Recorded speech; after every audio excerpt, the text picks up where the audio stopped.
پھر بڑے غور سے اس نے ساول کی طرف دیکھا اور پوچھنے لگی، کیا بات ہے؟ تم بولتی کیوں نہیں؟ تمہاری گردن کیوں جھکی ہوئی ہے؟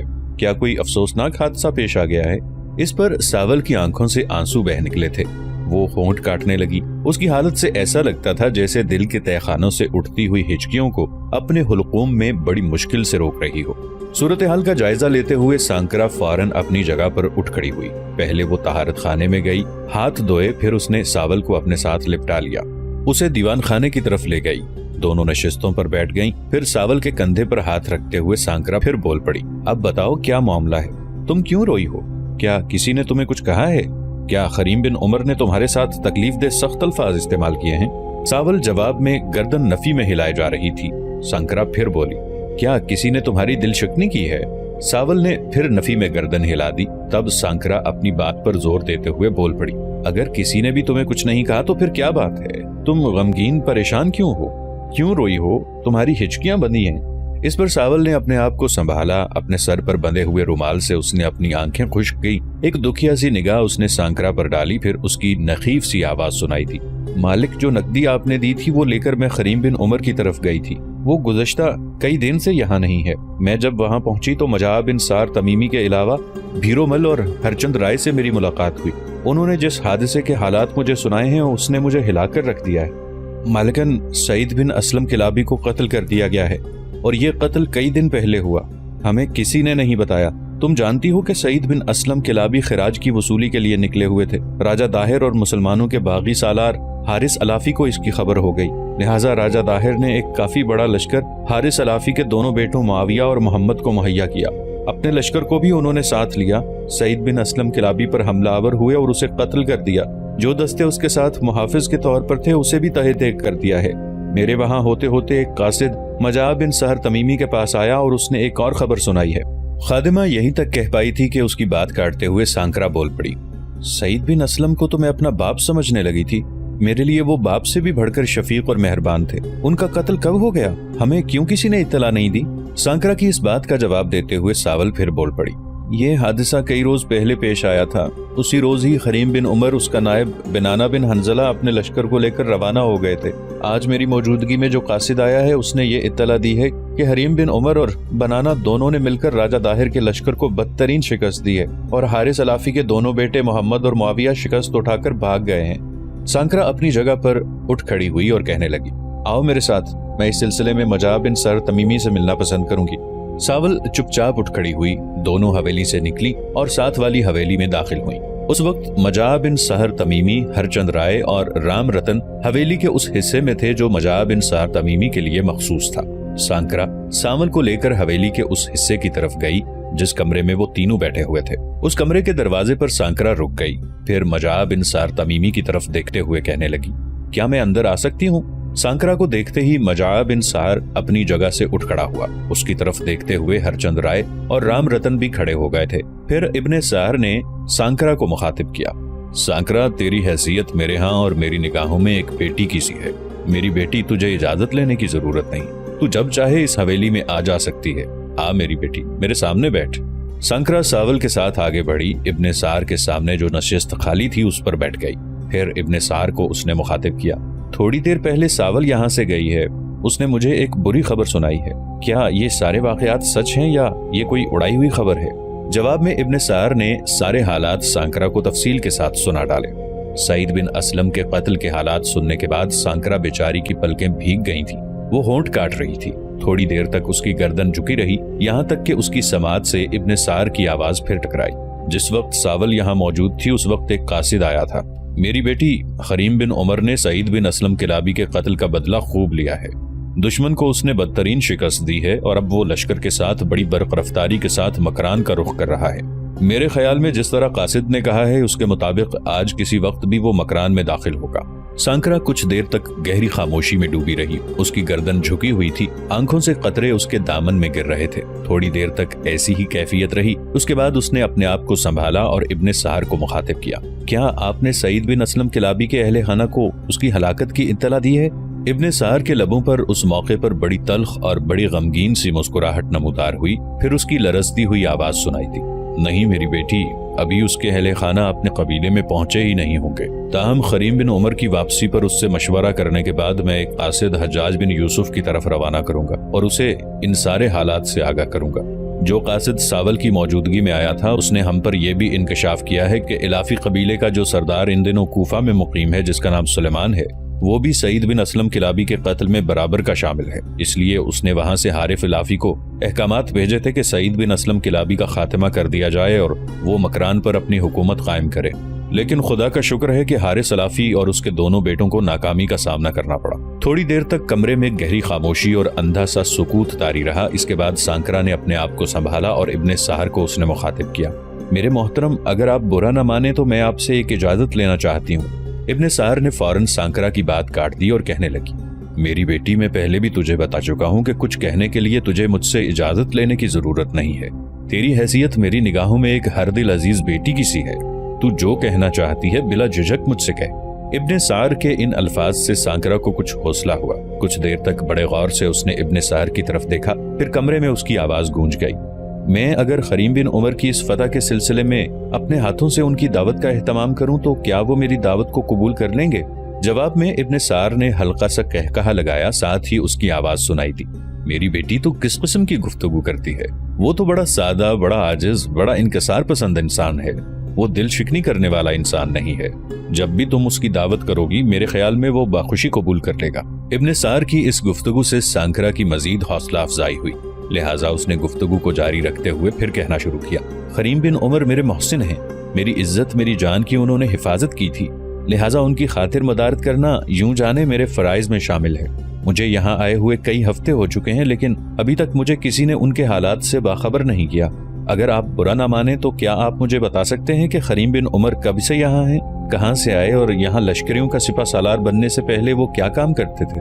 سانکرا کے اس سوال پر ابن سہر تھوڑی دیر کے لیے عجیب سے انداز میں مسکرایا، پھر اس نے مزے لے کر ریوڑ چرانے سے لے کر مکران پہنچنے تک کریم بن عمر کی ساری زندگی کے حالات تفصیل کے ساتھ سنا ڈالے۔ ابن سہر جب خاموش ہوا تب ایک بار پھر سانکرا بول پڑی، ساول مجھے بتا رہی تھی کہ جس وقت وہ پہلے یہاں آئی تو ایک قاصد یہاں آیا تھا جس نے آپ کو کریم بن عمر کی کارکردگی کے بارے میں اطلاع دی تھی۔ کیا اس نے یہ نہیں بتایا کہ کریم بن عمر کب مکران میں داخل ہوں گے؟ میری بیٹی، آنے والے اس مخبر نے پورے حالات سے آگاہ کیا ہے۔ اس مخبر کا کہنا ہے کہ جس رفتار سے کریم بن عمر اور اس کا نائب بنانا بن حنزلہ سفر کر رہے ہیں، اگر وہی رفتار انہوں نے جاری رکھی تو آج شام تک وہ مکران میں داخل ہو جائیں گے۔ ابن سہر کے اس انکشاف پر سانکرا کے چہرے پر بڑی خوشگوار مسکراہٹ نمودار ہوئی، پھر اس کے بعد ایک بار پھر اس کمرے میں اس کی آواز گونج گئی، اگر میں آج ہی کریم بن عمر کی دعوت کا اہتمام کروں تو آپ کو اس سلسلے میں کوئی شکایت، کوئی اعتراض تو نہیں ہوگا؟ ابن سہر منہ سے تو کچھ نہ بولا، مسکراتے ہوئے اس نے نفی میں سر ہلا دیا، اور اس کا یہ جواب پا کر سانکرا بھی خوش ہو گئی۔ سانکرا مزید کچھ کہنا چاہتی تھی کہ ابن سہر نے اپنے پہلو میں بیٹھے بیرومل اور ہرچند رائے کو مخاطب کیا۔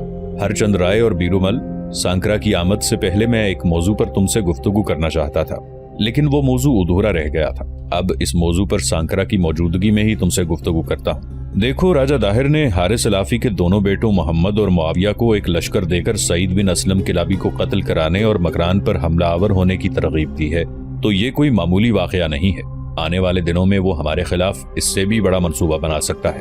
عزیزو، جس وقت قاصد سعید بن اسلم کلابی کی موت کی خبر لے کر آیا تھا تو میری کریم بن عمر کے ساتھ گفتگو ہوئی تھی۔ کریم بن عمر پہلے ہی یہاں کے لشکروں کا سالار اعلیٰ ہے۔ اب سعید بن اسلم کی مرگ کے بعد میں مکران کا والی ہوں۔ میں چاہتا ہوں کہ کسی کو مجھ سے بھی شکایت نہ ہو۔ سانکرا میری بیٹی، جس حویلی میں تم نے ساول کے ساتھ قیام کر رکھا ہے، تمہارا قیام وہیں ہوگا۔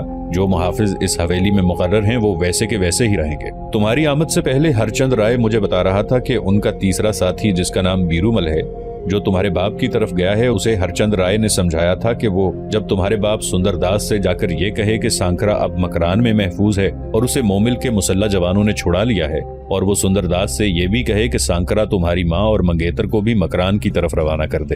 بیٹی، میں چاہتا ہوں کہ تمہاری ماں اور تمہارا منگیتر بھی یہاں آ جائے، اور پھر مناسب موقع جان کر چند سرکردہ لوگوں کی موجودگی میں تمہاری اور تمہارے منگیتر کی شادی کا اہتمام کر دیا جائے۔ اس طرح یہاں اس حویلی میں تم اپنے شوہر کے ساتھ خوشگوار زندگی بسر کرو۔ اب دیکھیں کہ ان کا تیسرا ساتھی بیرومل کیا جواب لے کر آتا ہے۔ ویسے بیٹی، ابھی تک نہ ہرچند رائے نے نہ ہی رام رتن نے مجھے بتایا ہے जिस जवान से तुम्हारे फेरे होने वाले थे उसका नाम क्या है? इब्ने सार के इस सवाल पर सांकरा थोड़ी देर तक शर्माई, लजाई, फिर गर्दन झुकाते हुए वो कह रही थी, उसका नाम धर्मदास है और वो मेरे करीबी अजीजों में से है। जिस रोज मेरे और उसके फेरे होने थे, बदकिस्मती से उससे एक रोज पहले ही मुझे मोमिल के मुसल्ला जवानों ने अगवा कर लिया।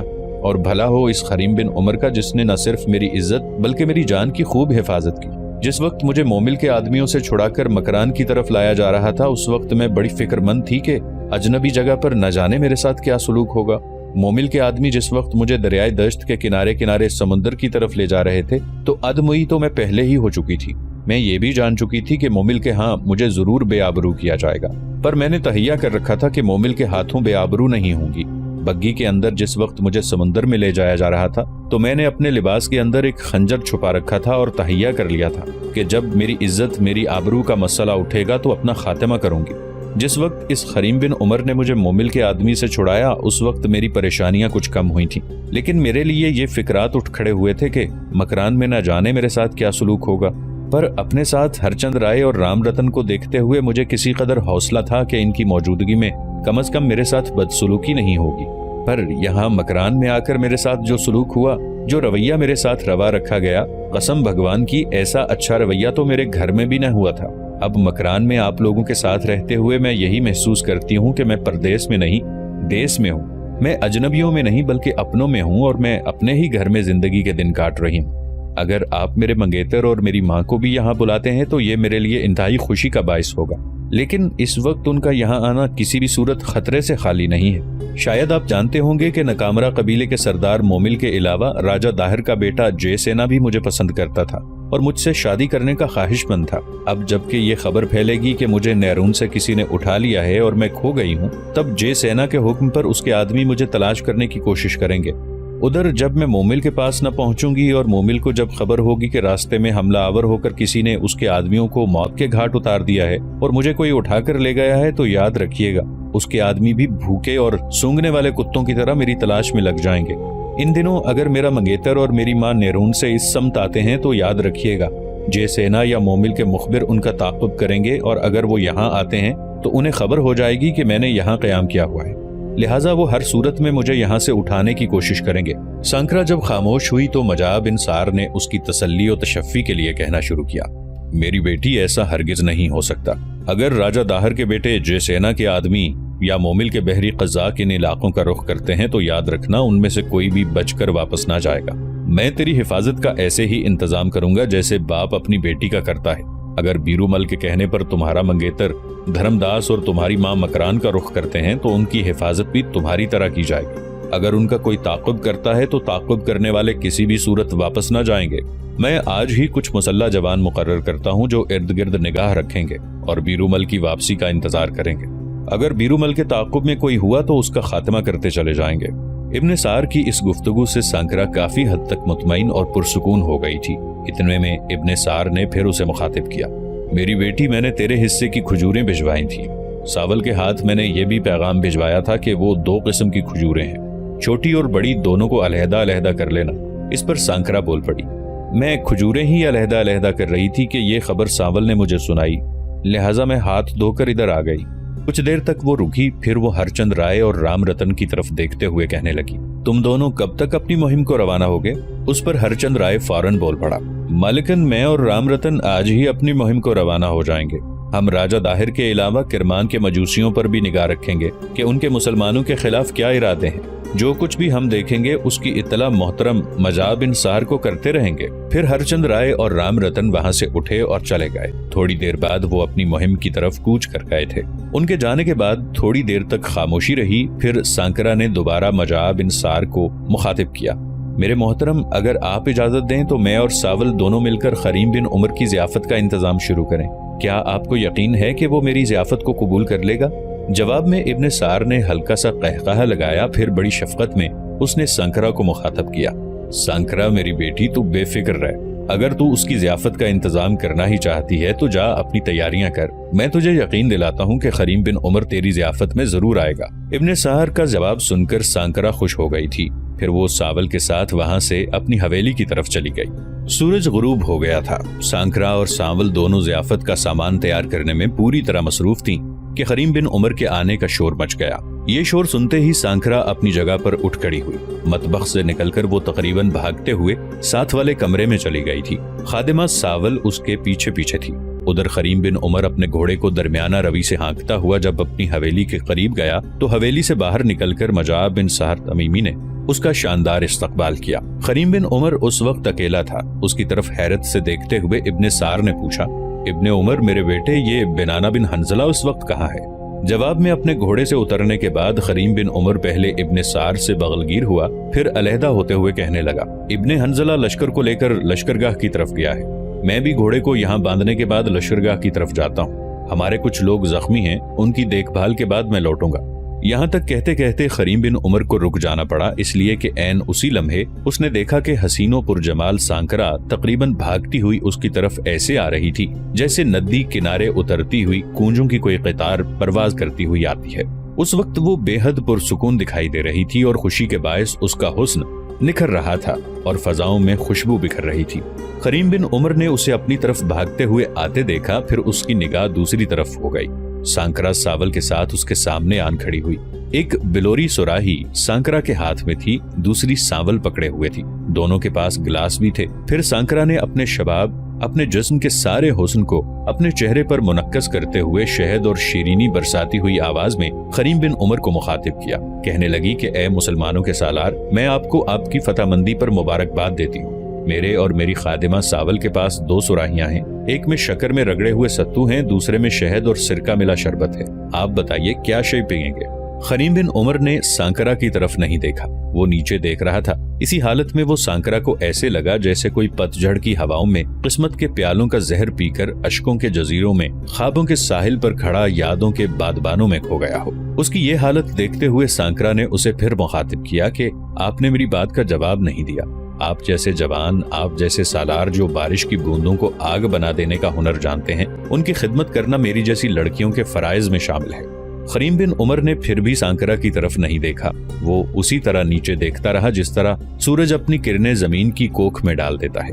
नीचे देखते ही देखते उसने सांकरा को मुखातिब किया, सुंदरदास की बेटी, जो तेरे जी में आए पिला दे। खरीम बिन उमर के बोलने पर सांकरा खुश हो गई। उसने एक सुराही से शहद और सिरके का शरबत निकाला, गिलास भरा और अपने हाथों से खरीम बिन उमर को पेश किया। खरीम बिन उमर उसे 3 सांसों में पी गया था। उसके साथ ही सांकरा ने सत्तू का एक गिलास भरा। नीचे देखते हुए खरीम बिन उमर ने फिर हाथ आगे बढ़ाया और वो गिलास भी पी गया। फिर अपने सर से बंधे रुमाल से उसने मुंह पोंछा और कहने लगा, सुंदरदास की बेटी, इस तवाज़ो पर मैं तुम्हारा शुक्रिया अदा करता हूँ। खरीम बिन उमर इब्ने सार के साथ हवेली की तरफ जाना चाहता था कि सांकरा फिर बोल पड़ी, आपकी आमद से पहले मैंने मोहतरम इब्ने सार से बात की थी। आज आप और आपके साथी बेनाना बिन हंजला की ज़ियाफत मेरे यहाँ है। मुझे उम्मीद है कि आप इस ज़ियाफत को ठुकराएंगे नहीं। आपका साथी कहाँ है? वो लश्कर को लेकर लश्करगाह की तरफ गया है। मैं भी अपने घोड़े को हवेली में बांधकर उसकी तरफ जा रहा हूँ और थोड़ी देर बाद लौटूंगा। खरीम बिन उमर ने वैसे ही देखते हुए कहा था। फिर वो इब्ने सार के साथ आगे बढ़ गया। उसके जवाब से मुतमईन होकर सांकरा सावल के साथ हवेली की तरफ चली गई। इब्ने सार के साथ खरीम बिन उमर हवेली में दाखिल हुआ। घोड़े को उसने अस्तबल में बांधा और उसके मुंह से दाना निकालकर एक तरफ रखा, जीन भी उतार दी। घोड़े की पीठ पर थोड़ी देर तक वो हाथ फेरता रहा। उसकी गर्दन थपथपाई। पहले उसे पानी पिलाया, फिर उसके सामने चारा डालने के बाद इब्ने सार के साथ वो पीछे हटा। इस मौके पर इब्ने सार ने उसे मुखातिब किया, इब्ने उमर मेरे बेटे, क्या तुम इस वक्त लश्करगाह की तरफ जाओगे? इस पर खरीम बिन उमर ने जब असबात में गर्दन हिलाई तो इब्ने सार फिर बोल पड़ा, फिर मैं भी तुम्हारे साथ चलता हूँ। इस पर खरीम फिर बोल पड़ा, आप हवेली में रहें, मैं थोड़ी देर तक लश्करियों की देखभाल करने के बाद लौटूंगा। मेरे जाने तक बनाना बिन हंजला लश्करियों की देखभाल कर चुका होगा। मैं उसे यहाँ आपके पास भेज दूंगा। थोड़ी देर तक मैं भी लश्करियों की खबरगिरी करूंगा। इसके बाद मैं लौटूंगा। आप मेरे ख्याल में कल लश्करगाह की तरफ चलिएगा और जख्मियों से मुलाकात कीजिएगा। इस तरह उनके हौसले बुलंद रहेंगे। इब्ने सार ने खरीम बिन उमर की इस तजवीज से इत्तफाक किया। फिर खरीम बिन उमर मुंह हाथ धोने के बाद लश्करगाह की तरफ चला गया। सूरज गुरूब होने के बाद जब अंधेरा काफी हो गया तो सांकरा सांवल के साथ ज़ियाफत का सामान तैयार कर चुकी थी। कुछ देर वो अपने कमरे में बैठकर सांवल के साथ बातें करती रही। इब्ने सार खरीम बिन उमर और बनाना बिन हंजला की आमद का इंतजार करती रही। जब वो दोनों ना आए तो वो अपनी जगह से उठ खड़ी हुई और सावल को मुखातिब करके उसने कहा, सावल तुम यहाँ बैठो, मैं करीम बिन उमर का पता करके आती हूँ कि वो यहाँ क्यों नहीं पहुंचे। फिर सावल के जवाब का इंतजार किए बगैर सांकरा बाहर निकल गई। सांकरा साथ वाली हवेली में दाखिल हुई और इब्ने सार के दरवाजे पर दस्तक दी। अंदर से इब्ने सार की आवाज आई, कौन है? सांकरा ने धीमी सी आवाज में जवाब दिया, मैं आपकी बेटी सांकरा हूँ। मेरी बेटी, क्या बात है, तूने यहाँ आने की जहमत क्यों की? अगर तुझे कोई काम था या किसी शय की जरूरत थी तो सावल को भेज दिया होता।